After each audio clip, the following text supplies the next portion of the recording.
So hello family, marry me again के पहले episode में आपका स्वागत है। और आप लोग के लिए एक लेटेस्ट न्यूज़ ये है कि हमारा टेक चैनल भी आ चुका है, जहां पर मैं ड्रामा एक्सप्लेनेशन की वीडियोस कैसे बनाता हूं, मेरी अर्निंग कितनी है और मेरा सबसे बड़ा फेस कैम भी मैंने कर दिया है। तो जल्दी से जाके उस चैनल को भी अपना ढेर सारा प्यार दो और अपने रिक्वायरमेंट्स बताओ कि आपको कैसी वीडियोस चाहिए। ड्रामा के स्टार्टिंग में ही हमें हमारे मेन लीड डेंजी की डेथ सीन दिखाई जाती है, जहां पर घंघोर बारिश हो रही थी और हमारी फीमेल लीड उसे अंतिम विदाई देने के लिए आती है। सो हमारी फीमेल लीड का नाम हुआ रुई होती है। तो हुआ रुई जो है वो वहां पर आती है और वो समझ नहीं पाती है कि डेंजी अब इस दुनिया से चला गया है। क्योंकि डेंजी और रुई की शादी होने वाली थी और शादी के दिन ही, जिस दिन डेंजी बाहर से आ रहा था, उसी दिन पता चला कि उसकी किसी ने गोली मार के उसकी हत्या कर दी है। सो रुई तो ये यकीन करने को तैयार ही नहीं थी कि डेंजी अभी इस दुनिया में नहीं है। उससे हेलुसिनेशंस से होने लगते हैं कि अभी डेंजी कहीं से आ जाएगा, मुझसे गले मिलेगा। मतलब आप कभी भी किसी से इतना प्यार करते हो ना, तो आप उस पर विश्वास ही नहीं कर सकते हो कि वो आपको छोड़कर जा चुका है। ये फीलिंग्स बहुत ही खराब फीलिंग होती है। तो फाइनली रूही जब डेंजी को अलविदा करके जा ही रही होती है, तभी वो सामने किसी को देखती है। वो और कोई नहीं, डेंजी होता है। और वो ये देखकर शॉक में आ जाते हैं। जब तक वो कुछ समझती, तभी डेंजी उसके पास आकर उसे बहुत जोरदार सा किस करना स्टार्ट कर देता है, उससे प्यार करना स्टार्ट कर देता है। तभी नेक्स्ट सीन दिखाया जाता है और अपनी रूही जो होती है नींद से डेंजी की आवाज़ चिल्लाकर बोलती है, और वो जैसे उठती है, देन उसे समझ नहीं आता कि ये यार ये रियल था या सपना था, क्योंकि ये सब चीज़ इतनी रियलिस्टिक उसे लग रही थी, क्योंकि उसके भाई किस को वो अभी तक महसूस कर रही थी। तभी वहाँ जिन की एंट्री होती है और जब वो पूछता है कि आखिर क्या हुआ, देन वो सब बातें बताती है कि मुझे ऐसा लग रहा है कि डेंगी अभी भी हमारे बीच मौजूद है, मैंने उसे देखा है। देन वो सब चीज़ें उसे फिर सच्चाई बोलता है कि ये सिर्फ तुम्हारा हीरोइनेशन है और तुम्हें बस ऐसा लग रहा है क्योंकि तुम उससे बहुत चाहते थे, बट तुमने उसे ही दफना के आया भाई। तुमने आँखों के सामने देखा है कि वो मर चुका है।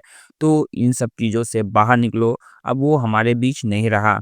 देन जिन बोलता है कि मैंने तुम्हारा एक इंटरनेशनल ट्रिप प्लान किया है और तुम्हें बाहर जाना चाहिए ताकि तुम इन सब चीज़ों से बाहर निकल सको। देन 6 मंथ बीत जाते हैं और रूही वापस से आती है, लेकिन वो अभी भी डेंजी के ही ख्यालों में होती है। उसे लगता है कि डेंजी बस उसके आस-पास ही है, डेंजी ज़िंदा है और उसका मूड जो है थोड़ा-सा भी नहीं बदला था। 6 मंथ पहले जैसे वो थी, अब भी वो वैसा ही फ़ील कर रही है।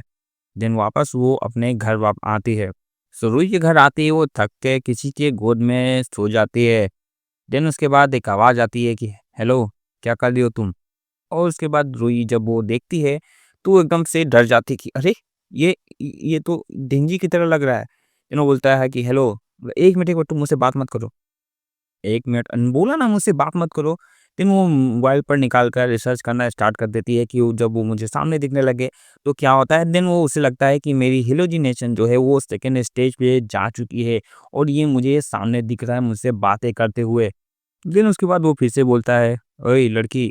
देन उसके बाद वो उसके पास आके उसे टच करना स्टार्ट करती है और वो बोलती है, "ए तुम ये क्या कर रही हो?" देन उसके बाद वो सीधे उससे गले ही मिल जाती है और बोलती है कि मुझे पता है तुम मेरी हेलोजिनेशन हो, लेकिन तुम्हें पता है ना मैं तुमसे कितना प्यार करती हूँ और तुम ऐसे मुझे परेशान मत करो। और ये सब चीज़ वो कर ही रही होती है और वो समझ नहीं पा रहा होता कि ये सब क्या हो रहा है। तभी उतने देर में रूही की स्टेप मॉम आती है और वो बोलती है, "नियान, क्या ये तुम हो?" तो वो रूही बोलती, "क्या? ये लड़का आपको भी दिख रहा है? तो आपको ये दिख रहा है ना? ये मेरे सामने ही है नियान, या तुम ही हो ना?" तो बोलता, "हाँ, ये मैं ही हूँ, लेकिन ये मेरा गला छोड़े तब ना।" देन रूही बोलती, "क्या? ये आपका भाई है?" देन बोलते, "हाँ, ये मेरा भाई है। मैंने तुम्हें इसे इंट्रोड्यूस नहीं कराया, बट ये तुमसे उम्र में काफ़ी बड़ा है, तो तुम्हें इन्हें अंकल बोलना होगा, ठीक है?" देन वो भाई लड़का जो होता है, नियान होता है, वो बस उसे घूर के वहाँ से चला जाता है कि समझ में आया तुम्हें। और उसके बाद रूही एकदम कन्फ्यूज़न में आ जाती है, जाके रिसर्च करने लगती है कि आखिर एक ही तरह के आदमी भाई कैसे, मतलब मुझे तो कुछ समझ नहीं आ रहा। देन वो रिसर्च करती है और पता चलता है कि एक ही शक्ल के भाई 7 लोग इस दुनिया में मौजूद रहते हैं। सो रुई कुछ भी समझ नहीं पाती, वो बोलती है मुझे खुद पता लगाना पड़ेगा कि ये मेरी हेलोजिनेशन है या वो सच में मौजूद है अपना। या तीसरी बात ये भी हो सकती है कि मैं उसे इतना मिस कर रही हूँ, उसके लिए मैं इतना पागल हो चुकी हूँ। नहीं, मैं पागल नहीं हूँ, मुझे पता लगाना होगा। तभी उसका राउंड 1 शुरू होता है और वो उसके कमरे में जाकर वो देखती है कि क्या वो डेंजी जो चड्डियाँ पहनता है, अंडरवियर पहनता है, क्या वो भी वही पहनता है? और वो देखती है हाँ, ये तो वही वाले हैं। देन वो थोड़ी-सी श्योर होती है कि ये पक्का मेरा डेंजी ही है। देन नेक्स्ट स्टेप में वो राउंड 2 कन्फर्म करती है। राउंड 2 में वो अपना वही वेडिंग वाला ड्रेस जो उस दिन वो पहननी थी उसके लिए जो उन्होंने पसंद किया था, वो पहनकर उसके पास भागती हुई आती है। और उसका पैर स्लिप होता है और वो सीधे उसके गिरने-गिरने हो जाती है, तो उसे अपनी बाहों में पकड़ लेता है। देन वो रुई बोलती है कि मुझे पता था कि तुम ही हो, क्योंकि वो जैसे उसे गले लगाता है, देन उसे ऐसा एहसास होता है कि जैसे वो डेंजी ही है। देन वो बोलती है कि मुझे पता था ये तुम ही हो, तुम ही मुझे इस तरह गले लगा सकते हो। और उसके बाद वो बोलने लगती है कि तुम्हें सब कुछ याद आ गया ना, तुम ही मेरे डेंजी हो ना? देन वो बोलता है कि उसके कपड़े को ऊपर से वो निकालता है, बोलता है कि क्या तुम घर-घर खेल रही हो? ये दिन में अकेले घर-घर खेलना अच्छी बात है क्या? देन इसका ये प्लान भी फ्लॉप हो जाता है। देन वो उसको लगता है कि यार अगर ये अगर बाहर से ऐसा दिखा रहा है तो क्यों ना हम इसे अंदर से चेक करें।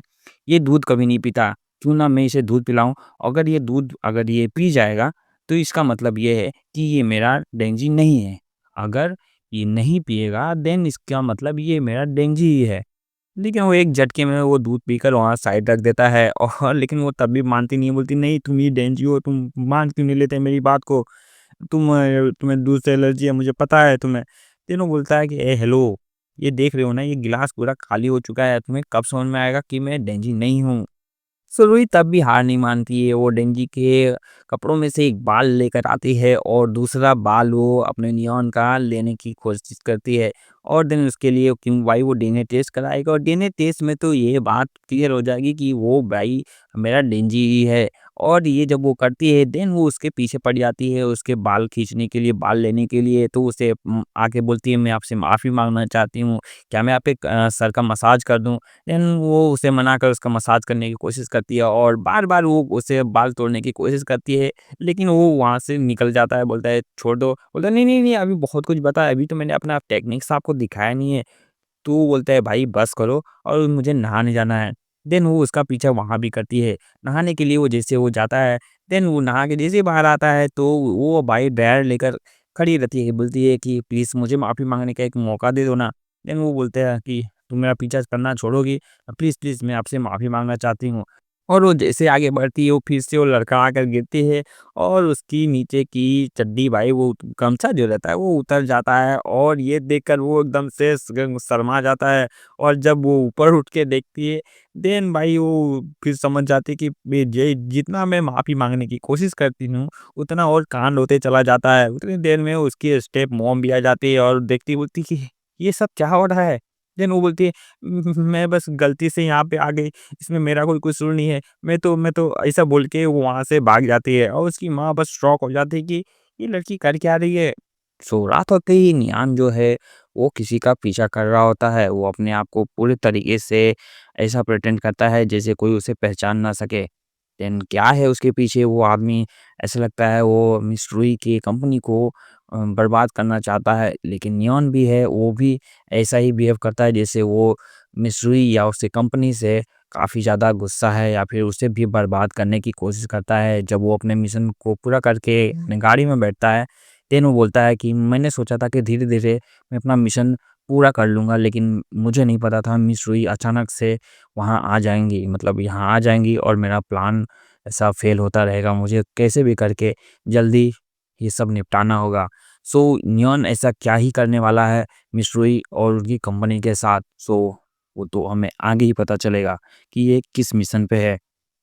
इस प्लान में नियान की बहन जो कि रुई की स्टेप मॉम भी है, वो भी शामिल है। तो नियान उससे बोलता है कि पेपर्स जो हैं वो तुम्हारे हस्बैंड के लॉकर में रखे हुए हैं, तो चाबियाँ तुम्हें लाके मुझे देनी पड़ेगी। और ऐसे ही होता है, रात होते ही जो चाबियाँ हैं नियॉन की जो बहन है मतलब रुई की जो माँ है वो लाके उसे देती है। और वो चाबी यहाँ पर वो लोग उस समय काफ़ी अंधेरा था।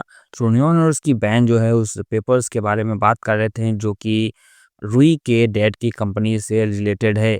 तो ये सब बातें हो ही रही थी, तभी अचानक से हमारी रूही वहाँ पर आ जाती है और चाबी कहीं और जाके दूर गिर जाती है। देन रूही आके बोलती है कि सॉरी आप लोग क्या कर रहे हो? मुझे भूख लगी थी इसीलिए मैं इस वक़्त यहाँ पे आई हूँ। देन रूही जैसे ही उस खाने के पास जाने लगती है तो वो चाबी भी वहीं पर रखी हुई होती है और ये देखकर नियोन एकदम से डर जाता है कि कहीं वो चाबी ना देख ले और उसे ये ना लगे कि ये चाबी यहाँ पर क्या कर रही है। तभी वो तुरंत ही अपना दूसरा मूव अपनाता है और रूही को अपने पास खींच लेता है और उसके साथ थोड़ा फ्लर्ट करने की जैसे उसके पास आता है और वो बोलता है कि बहन आप थोड़ा यहाँ से जाओ, मुझे कुछ ज़रूरी बात करनी है रूही जी से। और ऐसा बोलने के साथ ही रूही एकदम से घबरा सी होती है कि ये मेरे इतने करीब क्यों आ रहा है। देन वो बोलती है कि तुम करना क्या चाहते हो? और यहाँ बोलते ही हमारा पहला एपिसोड खत्म होता है। So let's watch. अगर आपको ये ड्रामा पसंद आ रहा है तो नेक्स्ट एपिसोड कमेंट करो, लाइक करो और प्लीज़ मेरे दूसरे चैनल को विजिट करो, वहाँ भी अपना प्यार दो। See you in the next video, तब तक के लिए बाय बाय।